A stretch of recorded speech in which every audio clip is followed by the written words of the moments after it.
So, I was wanting Kate to be down here for this one, but sadly, she is unable to join us tonight because of one thing. Reuben.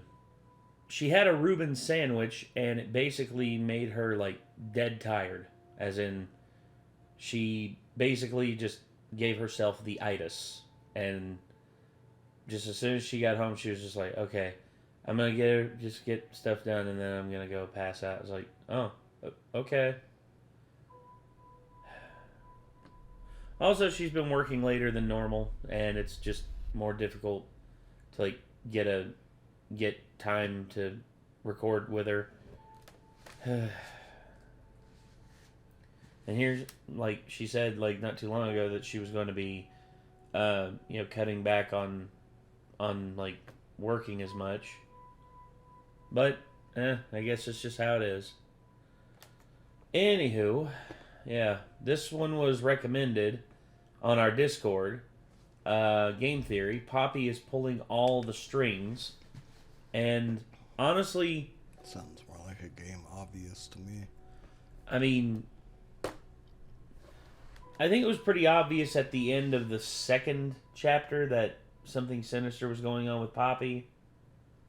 But then we got revealed to us that, oh, turns out you can't leave because, you're the only one who can fix it.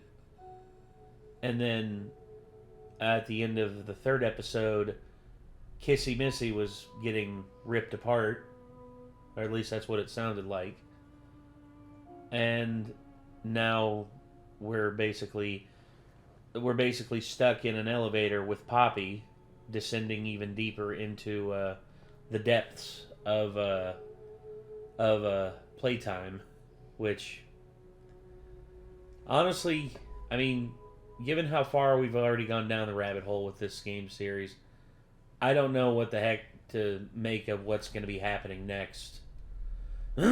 But apparently Game Theory is still going to make their theories about things, and I guess we're going to see if Poppy really is the one pulling all the strings. So, are you ready? Are you ready?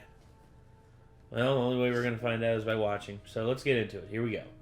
When I say that I've read every book from every major indie horror franchise, I really do mean it. Bendy, been there. Hello Neighbor, done that. FNAF, forget about it. But with FNAF not getting another book until September, I was excited to finally give my dyslexic brain a rest. But of course, there was one franchise that refused to let that happen. One that knew I wouldn't be able to resist the lore hidden within its pages. So let's see what Poppy Playtime's Orientation Notebook has to offer, shall we? Hello Internet! Welcome to Game Theory, the show that always reads the manual. You never know what cool stuff you're gonna find. Unless, of course, the company behind the book explicitly tells you over and over again. Then it's pretty obvious. Use the knowledge in these pages, and maybe you can unravel the mystery of Playtime Co. I'm actually kinda surprised it took this long for Poppy to come out with a book, given that immediately after Chapter 1, they announced they'd already partnered with someone to make a movie, which seems to have fallen through and now we're back again with a new studio. But here we are, 2.5 years later, and so basically it's the same thing that happened with the Five Nights at Freddy's. It's just like, oh, we've got a director, Chris Columbus, the guy who directed the Home Alone movies, or the first two Home Alone movies. Like, oh, okay, cool. Never mind, he's out. Okay, what's next? Oh, we have this awesome script. All right. No, we don't. We're throwing it away and restarting. And then the movie finally comes out, and it's just like, okay, the movie's out. Is it good? If you're a fan of the game, you'll be a fan of the movie. And yeah, that's basically it. Anyway, we're just getting our first ever Poppy book. However, this book isn't like your FNAF YA novels. Instead of unique stories with canonicity that the fanbase can never agree on, this is an in-universe orientation book handed out by Playtime Co. to its employees. So it's more like the survival logbook, because we can never truly escape the FNAF connection, can we? But there are some key differences. Rather than having a bunch of puzzles and cryptic clues with multiple authors, the Poppy orientation notebook does keep things simple. We have one author who is leaving notes throughout the book to give us the inside scoop on some of the details we've been missing from the games. Like why the water treatment facility acts like a puzzle to solve rather than an actual usable water treatment facility, because that was the lore that we were so desperate to solve. There's actually a lot of details like that in this book, but that's not why you're here. You're here for the deep lore, the stuff that will change your perspective on this franchise going forward, and don't worry, this book absolutely delivers on that. Thanks to this book, I feel more confident than ever in not only who our player character is, but also what the deal is with one of this franchise's most confusing characters. See, I told you reading the manual would be fun, and it all begins with that first page. On it, we're introduced to another new character, PW. I tell you, this franchise really does love to name drop random human characters, doesn't it? The book even calls this out, questioning whether a character whose name we've only ever seen on one note is even real. So at least they're self-aware, I guess? Anyway, PW is our guide throughout this book, and they have been hired for a very specific reason. They are a biologist. And while they may not be immediately sure why they've been hired by a toy factory, we know exactly why they're there, and why they are the perfect person to guide us through the mysteries of this factory. Yeah. They've been hired to work on the Bigger Bodies Initiative, orphans turned into giant biological toys. Now, you might think that a scientist's take on everything could be quite dry. I mean, we've heard their reports and previous chapters on the VHS tapes, but in this case, you could not be more wrong. The sass is absolutely dripping from these pages, and I am here for it. They talk about how I was shady just Leith watching Pierre is. a video about Control and how they managed to use Dr. Darling to make scientific explanations incredibly interesting and fun. Hey, man. It's like even like when he's telling you like bland science, you're just like, it's Oh. cool. And, like his acting's amazing, so he's just so likable. Nice. Of course, you know who he's played by, so Well, yeah. it's the same guy who plays Alan Wake, you know, in the live action stuff. So. Is how Stella Greyburr is weird, and they continuously mock the company for their spin on what are actually just complete failures like the Smiling Critters. Turns out, PW might be the most normal and sane character we've ever had in an indie horror game. However, as funny as it is, we've got a theory to craft, and for that, we actually need to skip past all of the sarcastic notes and instead go to the end of the book. In the back, PW has stuck their own personal calendar full of little details about their schedule, and one of those details stood out to me immediately because it's a date that we've seen in this franchise once before. On June 28th, we get a simple note that says, "It's your birthday." Not only is this the same birthday as Markiplier, but it's also the date that we heard thrown out by a Bunzo Bunny cutout during Chapter 2. I know what your birthday is. That scared the shit out of Markiplier. He was like, They were wondering if they did that just to mess with Mark. maybe. I mean, my birthday's June 22nd, so I was just like, that's pretty close. That's pretty damn close. I know when your birthday is. June 28th. You just have a nap. I want to speak to the manager of this establishment.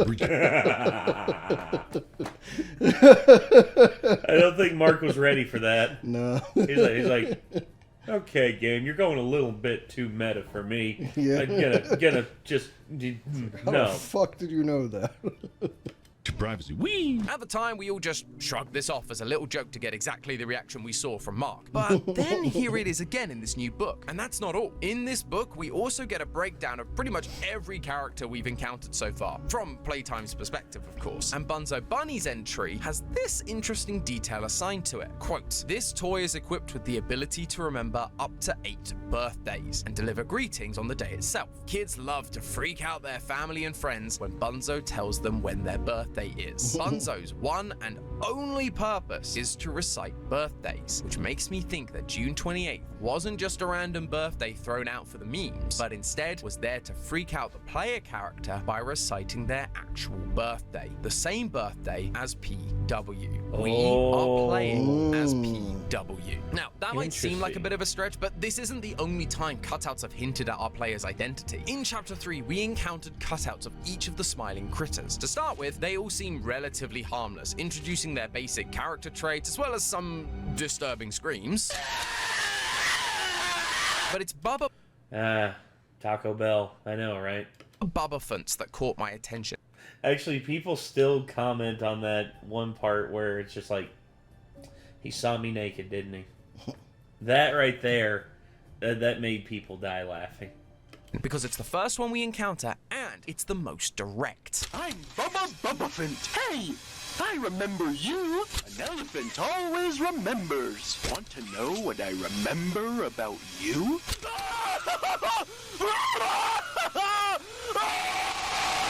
We're being told the smiling That's critters the one. remember us and that we did something horrible to them. This isn't anything especially new for our player character. Both Mummy Longlegs and Mr. Light have recognized us and referenced the fact that we worked for Playtime Co. For a long time, we suspected that we, in some way, were involved in the experiments. But the Orientation Handbook not only seems to confirm that idea, but also puts PW in the exact same position. In the book, PW notes that they are very careful about not letting employees outside the play care and the game station talk to the orphans. So it's not just any old employee that gets to go and talk to these orphans or have a meeting with Mummy Longlegs. You have to be involved in some way, as a counselor or a shopkeep or a scientist, just like PW and just like we saw in the VHS tape from chapter 3. This week, Dr. White here has selected our very own Samuel... Dr. White, PW, Peter White, Paul White.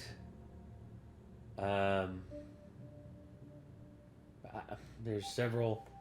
There's several like names it could be.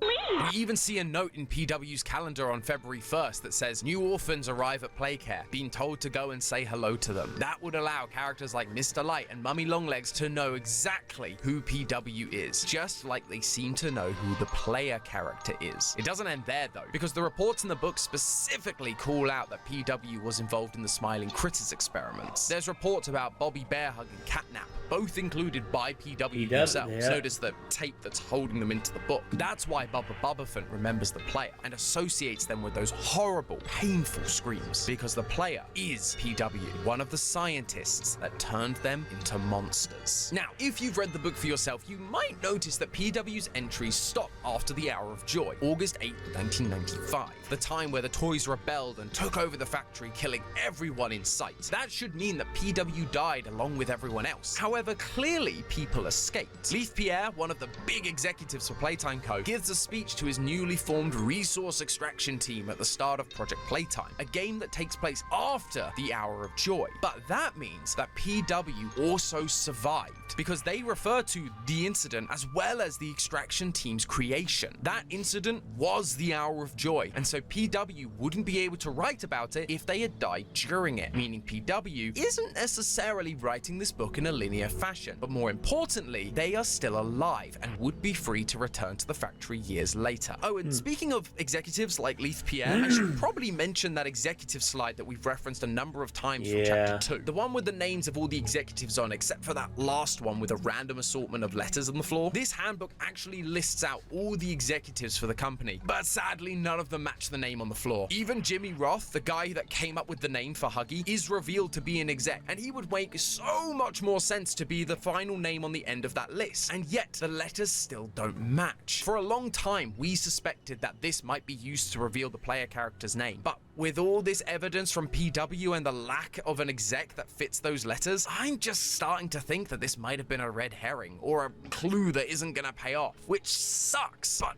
we've got to work with the more solid evidence we have to hand right That may be now, like one of the those insights. cases where, like, even though it seems like they're 100% paying attention to all detail, they might have thrown in things that they didn't pay attention to detail on.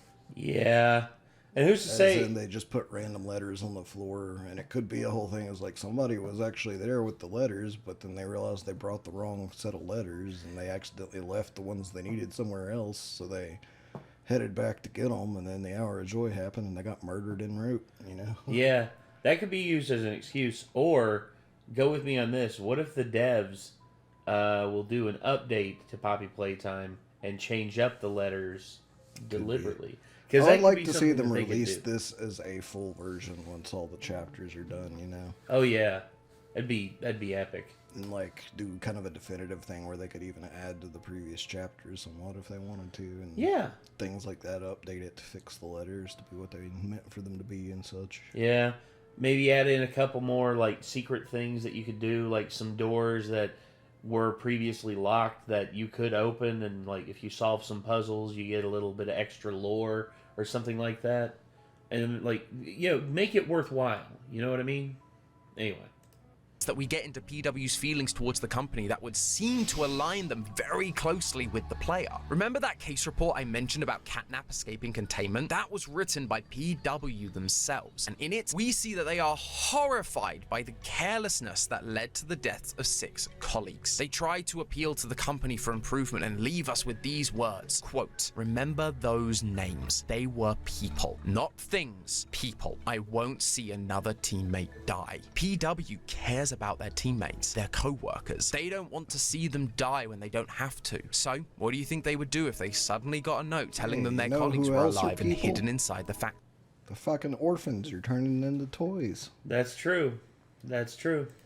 I have a feeling they would do anything they could to save them. PW knew of the monsters that were still there after all. They had some sins to atone for, and they do feel guilty over those experiments. In the calendar, we see May 15th booked for surgery, but the day after, they book a full day in one of the porter lounges, which the orientation notebook tells us are for, quote, mental health breaks, and PW remarks that they used these things pretty regularly. They didn't like what they were doing, and needed a whole day to recover from the horrors they were part of. And so, given the chance to save some colleagues, to right at least some of their wrongs, they didn't hesitate. They headed straight for Playtime Co. But why should we care? Why is knowing who we play as actually important to the lore of this game? Besides, you know, being a fun piece of trivia that we can go, I solved the lore! Well, for that, we have to stop looking at our guide throughout the book, and instead, look at our guide throughout the factory, Poppy. Poppy has been helping us throughout this latest chapter, and she's made it very clear that she wants the prototype, the big bad of the series, dead.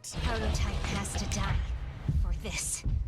For everything. That is something I think we can all get behind. And at the very end of the chapter, we end up going down an elevator alongside her after she reveals the truth about our fellow employees. Naturally, because of these actions, we as an audience have started to associate the idea of prototype bad, Poppy good. However, there is something we need to remember. It's been a long time since chapter 1 first released, 2.5 years in fact, and given we've only had 2 chapters since then, it can be easy to forget certain details along the way. One of those details comes from that very first chapter. Poppy is not to be trusted. I know, I just did a Poppy theory about not trusting a friendly character, but honestly, hear me out. Surrounding her room alongside the giant flower and hanging toys are messages to us, warning us to turn around and go back. We see the same messages inside the tunnel during the Huggy chase sequence, but there are a few that I initially didn't see, mainly because I was trying not to die. But thankfully, Reddit user 123 F this S was kind enough to post it. I was gonna say that's a nursery rhyme I could get behind. 1, 2, 3. This. The actual texture files, and in it we find some crucial evidence. Stay away from her. Don't let her out. Leave her to die. She can't be trusted. If that's not an open and shut case, I don't know what is. Yeah, I know, that one was bad. But if you think about it, ever since that moment, she has continued to be untrustworthy. In chapter 2, she tells us she's gonna help us escape. There's a train station nearby. It needs a code. But I have it. Ladder. Only to change the tracks at the last minute so we can help her with her own plans. You're perfect. Too perfect to lose. I'm sorry. I can't let you leave. In chapter 3, she lies to our faces once again. When we first meet her, she tells us, Let me help you kill him. Let me help you save everyone. But when we get to the end of the chapter, she tells us something different. Then you deserve to have the truth.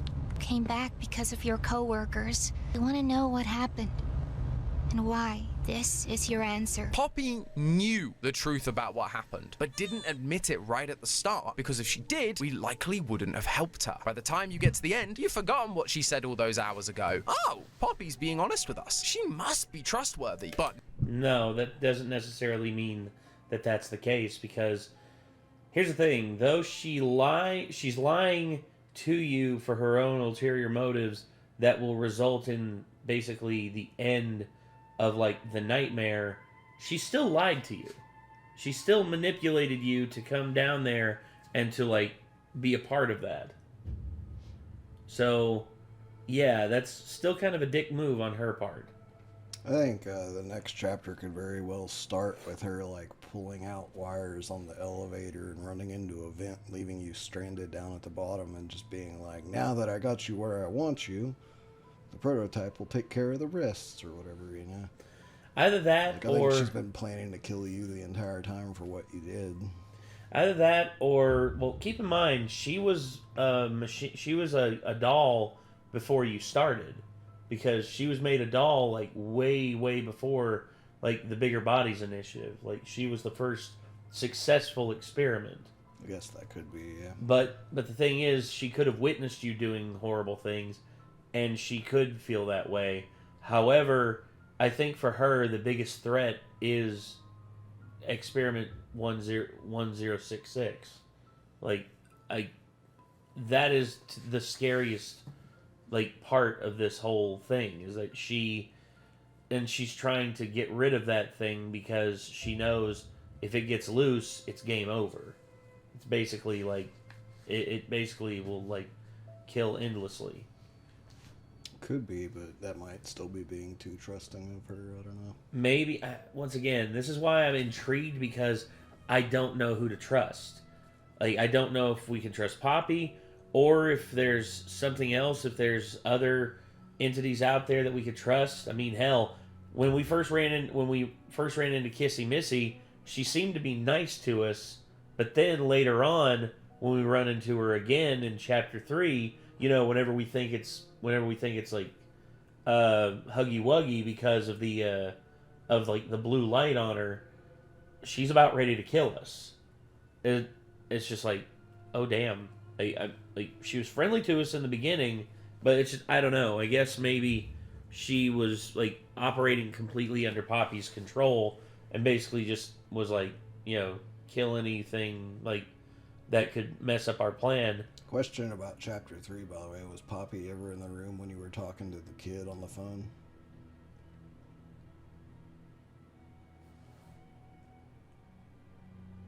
I don't think so.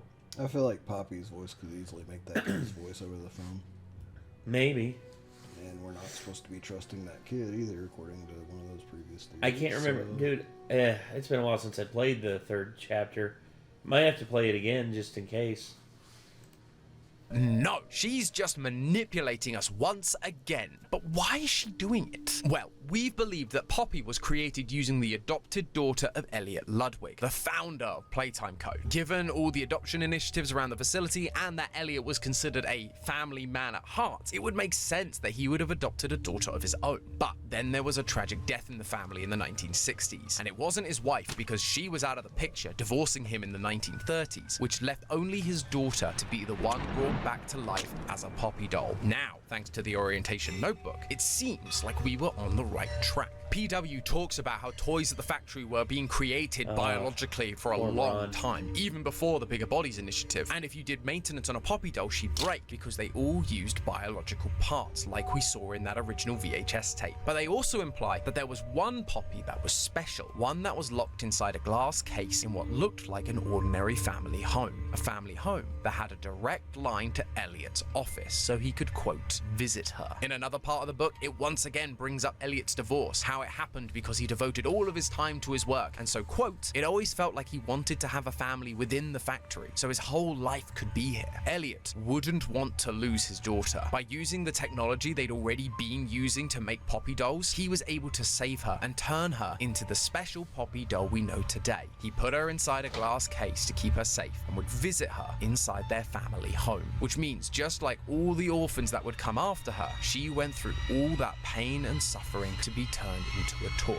Sure, she was dead when the process started, but just like we saw with the rats in the Poppy gel, they all have to be resuscitated at some point. And who could imagine the kind of pain you'd be in, having your eyes, nervous system, digestive tract all shoved into a tiny doll-like figure? It would be a hugely traumatic ordeal, and so I'm not sure she'd be a fan of anyone doing this to anyone else, especially orphans, which sounds an awful lot like another character we know. Amongst all those hallway messages about not trusting trusting Poppy in Chapter 1, there's one message I've not mentioned. She's on their side. When we receive those warnings, there is only one side that isn't our own going on. The side of another creature who was forced to become a monster. The side of the one who was angered by the treatment of the orphans. The side of the prototype, 1006. Both Poppy and the prototype have been forced to suffer through this horrific conversion process. Both of them know the pain that goes with it, and neither wants to see it happen again. They are in cahoots, and the clues have been right in front of us the whole time. But she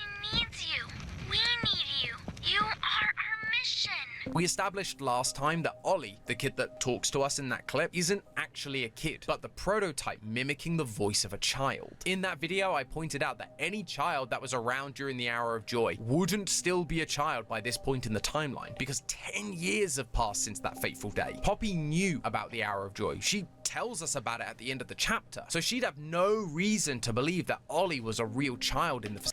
Either that, or it's the same thing that happened to Poppy, just a prototype of a different, like, little doll, but instead of a girl, it's a boy. That could be something else, too, is just he's down there and he's basically wanting to get out, but he knows that if he acts out wrong, the prototype will take him. I mean, I don't know. Once again, that's a theory that I'm putting out there. Maybe bullshit. It would be a crazy reveal, though, to see the prototype finally coming out of the shadows at you, like, while you're listening to Ollie's voice, like, nearby, you know? Yeah. And then hear him be like, she needs you, we need you, like, and it just distorts into, like, something demonic. Like, and you see the prototype coming out, like, that'd be crazy. Yeah, you see the spindly fingers just grab onto the ground and, like, reveal at itself. this point, it would be expected, so, I mean, well, it'd be a little disappointing if that's exactly what happened, but it would be cool. Sad to say that is sort of kind of what they did at the end of Ruin, 5 Nights at Freddy's Ruin. Sort of similar to what that is, although a bit different. There was a twist at the end. My whole thing about, like, if I ever make something and it somehow gets a fan base and people start theorizing about it, is I'm going to be really reluctant to actually continue writing anything that the fan base guesses. Because I'm going to be like, well, I don't want to do what everybody expects. Well, here's the thing, is like, you give them what they expect, but you put a swerve on it to where it's just like, oh, I wasn't expecting that. Like, that's basically what you have to do sometimes. Sometimes you do give the people what they want, and in most aspects you should give the people what they want. But at the end of the day, you know, if you swerve them and they're completely taken off guard by it, oh boy. Like, that's a whole level of like meta, like, game development right there. Facility, unless she's trying to convince us that he is. All that talk about hating the prototype and wanting to kill him, it's all just an act to get us to trust Poppy and her new friend, to follow their instructions as we explore the facility so that they could enact their revenge. But what does that have to do with our player character? If they wanted revenge, why not invite Leif Pierre? He's still around and kicking and definitely wasn't a good guy. Instead, we were the one who received the note at the start of all this. Why? Well, it comes back to what I was saying at the start of this episode. We aren't just anyone. We are PW, a biologist that worked on the experiments at Playtime Co. And that is what the prototype needs. We feel pretty confident at this point that 1006 is making a new body for himself down in the basement. We saw the shrine in Chapter 3 that mimicked this idea. And of course, there's Mummy's iconic line. What have you done? You make me part of you! In the orientation notebook, we learned that not every experiment was completely successful. Bobby Bearhug seemed to be missing the ability to hear, speak, and stand stably. In Chapter 3, Leif Pierre comments about how Catnap's voice isn't working properly. Is his voice thingy still broken? And while Huggy is obedient, he too is unable to speak. Even 1006 isn't perfect. He's copying other voices to form sentences. Each experiment has flaws, except of course for Poppy. She is perfect. She can see, speak, hear, move. She is the blueprint. So I wonder whether 1006's goal here isn't just to create a bigger body, but to create the perfect body, combining all of the elements that worked from each of the toys. toys. And then, once he's perfect, he can truly enact his and Poppy's revenge. Or maybe it's like Rytos suggested in their reaction to my first theory. Instead of 1006 trying to create the perfect toy body, they're trying to create a new organic body out of all the biological parts from within each of the toys in order to go back to living a normal life. Maybe Poppy will get a new body too. However, whichever option is correct, the one thing I never stopped to consider until now was whether 1006 would be physically able to make themselves a new body. We know they're particularly good with technology, able to turn an alarm clock into a laser pointer to disable the security cameras, but as we've mentioned multiple times, the toys he's adding to himself aren't mechanical, they're biological. Playtime Co. had to hire biologists to make their experiments work, not just any old toy makers. So if 1006 was trying to make themselves a new body using the parts of these deceased toys, he'd likely need the help of someone with those specific skills. Someone like us. Someone who worked on these experiments and knew how they ticked in order that they could create the perfect bodies. Given this game has seen success going in a darker direction, and the area we enter at the end of Chapter 3 being known in the game files as the prison, I wouldn't be surprised if throughout Chapter 4 we are going to see more characters like Dog Day, missing limbs, stuffed into cages, and surrounded by the pure carnage of 1006's attempts to create this perfect body, only for him to realize that he can't do it alone. But now, his good and faithful servant Poppy has led us right to him. And despite going into this new chapter knowing that we can't trust anyone, there's nothing we're going to be able to do to stop it. Ollie and Poppy have us right where they want us, and all we can do is wait and see what last minute out the developers are going to give us to escape their horrible schemes. But hey, that's just a theory. A game theory! Thanks for watching. And if you want to learn... What? I said, if any at all. Like, I mean, the out may be actually, like, taking the facility and yourself with it, you know? Well, they said that they plan on doing 5 chapters. That I remember someone at Mob saying that, but that may change, and they may just, like, cut it down to 4. I thought people were talking about the next one being the last. They said the same thing about Chapter 3. Like, honestly, there were so many people who were just like, oh man, I can't wait to play the final part of Poppy Playtime. It's going to be amazing. It's like, I heard they were actually wanting to do 5. It's like, no, 3's the last one, dude. Trust me. So, yeah. I do have kind of a problem to throw into the gears of all these theories. Uh-huh. And that is, all of the objectives you're kind of doing in this game require you to be sort of guided in a way by one of the other characters due to the fact that your character is a mute main character, right? Yes. Therefore, if everyone is actively working against you, there is no way for them to end it with things turning around in your favor, because how is the game going to guide you to how that should be done? Like, I don't know. I mean, the answer could be something like a videotape from somebody who didn't manage to make it, but they had an idea on how they could make it, or at least an idea on how they could take everything with them, you know, like there's a reactor somewhere down below that they could power up and like rewire to make a big explosion or something. Yeah, basically you could do that. You could do basically just or maybe like there's been experiments with the opium gas that could like, you know, put the toys down or something, like if it flooded the facility. Yeah, I guess. But I would also say the biggest thing, it could, like, I would imagine there's probably like a water reservoir down there. And if you, like, if basically you just, like, make it to where that gets superheated really quickly and it just, like, causes a giant steam explosion. Basically, that can take out the whole facility. I mean, that's basically almost what happened at Chernobyl. Like, they said that there was a bubble gate that if they didn't open up, the reactor could have hit it, or the runoff from the reactor, which was like superheated, could hit it and basically just cause a gigantic steam explosion that would have taken out a huge portion of the nuclear power plant. I mean, there's numerous ways that it could end with, like, the factory getting destroyed.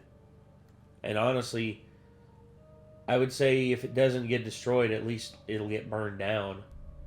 I mean, they could even pull like a Resident Evil where there ends up being some sort of like underground like path to a separate location, you know? Yeah. It's like it could all been set like in the factory so far, but they could lead it somewhere else, and like the prototype and Poppy could follow you, and then at that point it could be a location capable of finishing them off at. Yeah, I would say like a crusher or something like that, like a compactor. Basically, you trap them in there, and or maybe I don't know, maybe a thermal active like plant, using lava. And imagine like this fucker's getting burnt up in lava. I think that'd be pretty epic. Plus, you're going deeper and deeper into the earth with like the next chapter. But blowing it all up could be kind of cool because you could see like the explosion kind of happen, and obviously like the prototype and stuff getting caught in it. But then they could do the whole like showing the rubble of the facility afterwards, and then it goes over, and then you see like the hand laying there, and they can go and have it cut to black, and that be the end of the series. Yeah, leave it open ended, like it's not dead. All right, but what theory do you all have about this? It could go in any direction. We'd love to hear what y'all have to say. But yeah, thank you all so much for tuning in, and check out more game theory. I mean, Lord knows these guys are just like all over it when it comes to theories. And I'll be honest, the new host is all right. New host is all right. I miss Matt, but at the same time, it is what it is. So, to be honest, like he has kind of a similar vibe to Matt, so it's fine. Yeah.